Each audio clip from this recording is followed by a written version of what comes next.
Assalamu alaikum warahmatullahi wabarakatuh. Nimefika Alexandria na nilipata bahati ya kupanda boti kutokea Ismailia kwenda Suez, na niliona ile sehemu inaitwa Barlev Line.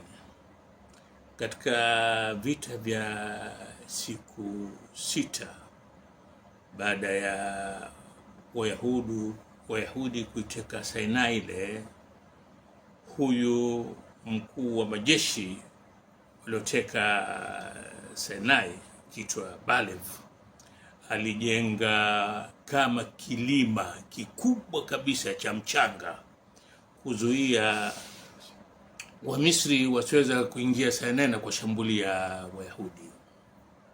Nikaiona Barlev Line kwa jicho langu, lakini wakati wa 88 ni kuwa 73 kulikuwa na vita vya Yom Kippur ambavyo kwa mara ya kwanza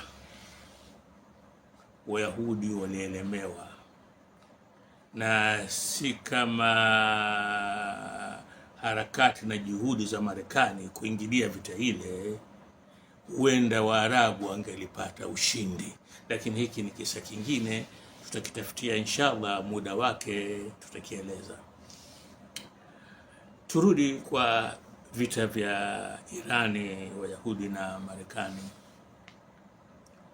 Ukitazama katika mitandao ukaona ule uharibifu ambao unafanywa na majeshi ya Wayahudi na majeshi ya Marekani, unasikitika. Lakini kuna kitu kimoja vile vile,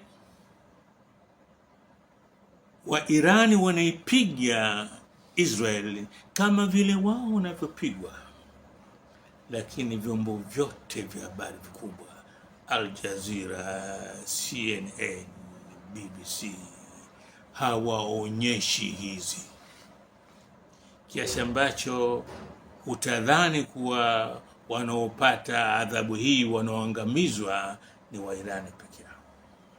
Sasa kuna jambo mimi linakuwa linanirejea kwenye akili yangu mara kwa mara, kama vile nilivyosema katika siku ya kwanza, Irani itashinda vipi vita hivi? Akili yangu inaniambia kuwa Wairani wamejitolea, kwa sababu Marekani amesema wasimamishe vita. Irani imekataa, imesema haina haja ya mazungumzo, wao wataendelea na vita. Hawaoni uzito wa majeshi yaliyowakabili? Hapana, wanayaona kabisa, wala hili halina shaka. Lakini ukisoma historia ya Irani inakujia picha kwa vita hivi ni Karbala nyingine inajirudia. Wairani wamejitolea kufa, lakini hawatakufa peke yao. Wanataka kupigana na Wayahudi kwa kiasi ambacho baada ya kuhitimisha vita hivi, kufika mwisho wake, Irani itakuwa hoi na Wayahudi Israeli hali kadhalika itakuwa hoi. Na tujalie tuonyeshwe leo Tel Aviv, Haifa ziko katika hali gani, unaweza ukapata picha. Kuanzia juzi na jana nimeona kitu ambacho kinashangaza kidogo, kwa Al Jazeera wanaonyesha kile kipigo ambacho Israeli imepata kutoka kwa Irani, kwa haya makombora yao makubwa haya ambayo yanasema yanakwenda mbio kushinda sauti. Sasa nini maana yake hii? Maana yake hii ni kuwa wa Iran wamekubali kufa, wamejitolea kufa, wamejitolea kuwa shahidi, ili Wayahudi au Marekani hata kwa mbali isiwajie fikra tena kuwa wanaweza wakasimama wakawa wanasukasuka wa Irani. Iwe umepata funzo. Na nini wanategemea Wairani wanategemea vita vitakavyokwenda muda mrefu, wanaweza wao kustahimili. Wamepita katika historia hiyo wakati wanapigana na Iraki na Marekani akimsaidia sana Hussein. Wanajua nini maana ya vita virefu vya miaka. Halafu Wairani wana nchi kubwa. Wairani hawaogopi mauti, wanapenda kufa mashahidi.